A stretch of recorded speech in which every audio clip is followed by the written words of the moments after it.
Ciò che è andato è che la partita siamo riusciti a condurla come ci aspettavamo, nel senso che noi siamo venuti qui a trovare una squadra in grande salute, mentre noi appunto venivamo da risultati negativi, però avevo detto ai ragazzi di non farci scalfire nelle nostre certezze e devo dire che i ragazzi sono stati bravi perché abbiamo provato appunto a fare la partita, a vincerla, potevamo anche perderla, ma si sa che queste partite quando le giochi possono andare bene o possono andare male. Credo che alla fine la posta in palio divisa sia corretta, nel senso che il pareggio è il risultato giusto. Probabilmente noi nel finale con un po' più di lucidità avremmo anche potuto vincerla in effetti, però c'è da dire che incontriamo, ripeto, un signor avversario che è ben messo in campo con una grande carica agonistica e quindi a questo punto ci dà morale e soprattutto ci conferma quello che pensavamo, cioè che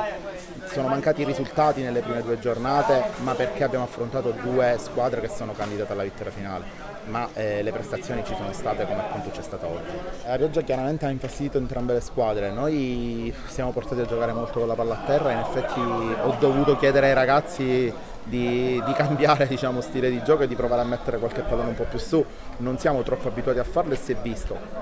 però era la partita che si doveva fare in quel momento centrale del secondo tempo e quindi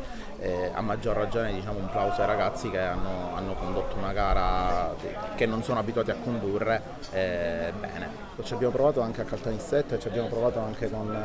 l'Athletic Club. Purtroppo è chiaro che poi quando i valori in campo sono estremamente squilibrati non basta quello che fai bene.